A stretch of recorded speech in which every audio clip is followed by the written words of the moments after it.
প্রিয় দর্শক, আসসালামু আলাইকুম। একই সাথে সাজ্জাদ কাদিরের প্রীতি এবং শুভেচ্ছা নিন। আমি এই মুহূর্তে আপনাদের সামনে কথা বলতে এসেছি। আমরা এখনো আওয়ামী লীগকে নিষিদ্ধ করিনি, এই প্রসঙ্গটি নিয়ে কথা বলবো। আমরা এখনো আওয়ামী লীগকে নিষিদ্ধ করিনি, এই কথাটা কে বলেছেন? অন্তর্বর্তীকালীন সরকারের প্রধান উপদেষ্টা ডক্টর মোহাম্মদ ইউনূস।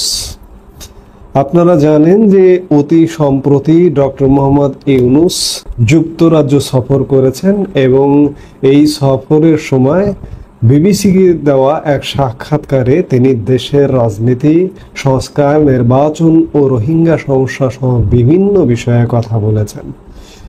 যুক্তরাজ্য সফরে গত 12 জুন তিনি ব্রিটিশ রাজা তৃতীয় চার্লস হারমোনি অ্যাওয়ার্ড নিয়েছেন। এই পুরস্কার নিতে যাওয়ার আগে বিবিসির সাংবাদিক রাজিনী বৈদ্যনাথন প্রধান উপদেষ্টা অধ্যাপক ইউনূসের সাক্ষাৎকার গ্রহণ করেন।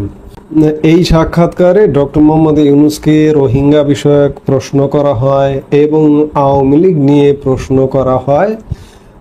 বিবিসির সাংবাদিক জিজ্ঞেস করেন, দেশের অনেক মানুষ এখনো আওয়ামী লীগকে সমর্থন করে। ডক্টর ইউনূস বলেন, তাদের সিদ্ধান্ত নিতে দিন, তারা ভোট দিতে চায় কিনা। বিবিসি আবারও প্রশ্ন করেন, তারা আওয়ামী লীগের প্রার্থীকে ভোট দিতে পারবে না।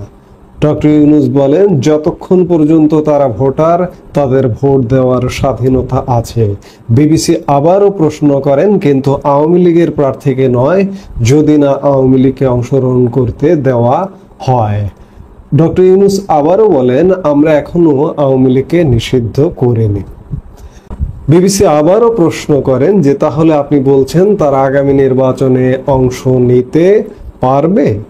ডক্টর ইউনূস বলেন, না, আগে একটা বিষয় পরিষ্কার করি, আওয়ামী লীগকে নিষিদ্ধ করা হয়নি, তাদের কার্যক্রম সাময়িকভাবে নিষিদ্ধ করা হয়েছে। বিবিসি বলেন, যার মধ্যে নির্বাচন অন্তর্ভুক্ত।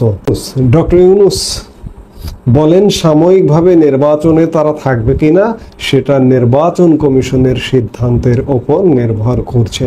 বিবিসি প্রশ্ন করে, তাহলে আগামী নির্বাচনের ব্যালটে তাদের থাকার সম্ভাবনা আছে? ডক্টর ইউনূস আবারও বলেন যে, আবারও বলছি, এটা নির্বাচন কমিশনের সিদ্ধান্তের বিষয়। এই সাক্ষাৎকারে একটি জিনিস পরিষ্কার যে ডক্টর মোহাম্মদ ইউনূস এখনো পর্যন্ত দ্বিধান্বিত। এটি সত্য যে আওয়ামী লীগকে কিন্তু নিষিদ্ধ করা হয়নি, আওয়ামী লীগের কার্যক্রম নিষিদ্ধ করা হয়েছে, কিন্তু একটি এক্সিকিউটিভ অর্ডারের মাধ্যমে এটি করা হয়েছে এবং এই এক্সিকিউটিভ অর্ডার পাওয়ার সাথে সাথে নির্বাচন কমিশন আওয়ামী লীগের নিবন্ধন বাতিল বা স্থগিত করেছে। সেক্ষেত্রে খুব সহসায় এই বিদ্যমান ব্যবস্থা যদি থাকে, তাহলে আগামী নির্বাচনে আওয়ামী লীগের অংশগ্রহণটা অনিশ্চিত। ডক্টর ইউনূস আসলে কি বলতে চাইছেন, কি করতে চাইছেন? তিনি কি চোর পুলিশ খেলতে চাইছেন? চোর পুলিশ যদি নাই খেলতে চাইবেন, তাহলে তিনি এক প্রকার এটিকে যদি বলেন যে হাত পা বেঁধে একজন মানুষকে একটা নদীতে বা একটা পুকুরে বা একটা সুইমিং পুলে ফেলে দিয়ে বলা হচ্ছে যে তুমি সাঁতার কাটো। আওয়ামী লীগের অবস্থাটা কিন্তু ঠিক তেমনটাই করা হয়েছে। কিন্তু ভাই, আওয়ামী লীগেরও এই ক্ষমতা কিন্তু আছে যে আপনি হাত পা বেঁধে নদীতে, পুকুরে, সুইমিং পুলে ফেলে বলবেন যে সাঁতার কাটো। আওয়ামী লীগ কিন্তু এই হাত পা বাঁধা খুলতে পারে, খুলবার মতো ক্ষমতা আছে এবং দেশের অবস্থা, দেশের পরিস্থিতি সেদিকেই যাচ্ছে। সেদিকে যাবার দরুন আওয়ামী লীগ কাউকে লাগবে না, আওয়ামী লীগ নিজেরাই তাদের হাত পা বাঁধা খুলে ফেলবে। সেদিন হয়তো আর খুব বেশি দূরে নয়, কাছাকাছি। কারণ ডক্টর মোহাম্মদ ইউনূসের অন্তর্বর্তীকালীন সরকার একের পর এক গর্ত খুঁড়ছে এবং এই গর্তে ডক্টর মোহাম্মদ ইউনূসের সরকারই পড়ে যাবে, আওয়ামী লীগ ঠিকই উঠে দাঁড়াবে।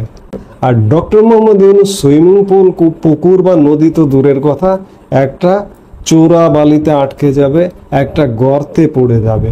কাজেই ডক্টর মোহাম্মদ ইউনূস বলছেন যে আওয়ামী লীগকে আমরা নিষিদ্ধ করিনি।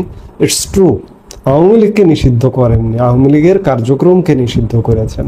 আর এই কার্যক্রমকে নিষিদ্ধ করবার অস্ত্রটিকে নিয়ে নির্বাচন কমিশন আওয়ামী লীগের নিবন্ধন বাতিল করেছে। এই এক প্রকার চোর পুলিশ খেলার মতো অবস্থা।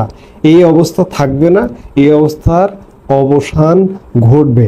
ডক্টর মোহাম্মদ ইউনূস মুখ দিয়ে যেটি উচ্চারণ করেছেন যে আমরা আওয়ামী লীগকে নিষিদ্ধ করিনি, আওয়ামী লীগকে আসলে নিষিদ্ধ করতে পারবেন না, নিষিদ্ধ করবার ক্ষমতা নেই। এই মুহূর্তে এই সরকারের আমলে যে ঘটনাগুলো ঘটছে, আসলে কি ঘটছে সরকার নিজেও হয়তো বলতে পারে না, তেমন ঘটনাই ঘটছে। এই ঘটনার অবসান হবে শীঘ্রই। এই মুহূর্তে এ পর্যন্তই। সবাই ভালো থাকুন, সুস্থ থাকুন। আমাদের ভিডিওগুলো নিয়মিত পেতে সাবস্ক্রাইব করুন Sajjad Kadir and the Legends YouTube channel এবং লাইক, কমেন্ট, শেয়ার করে সাথে থাকুন।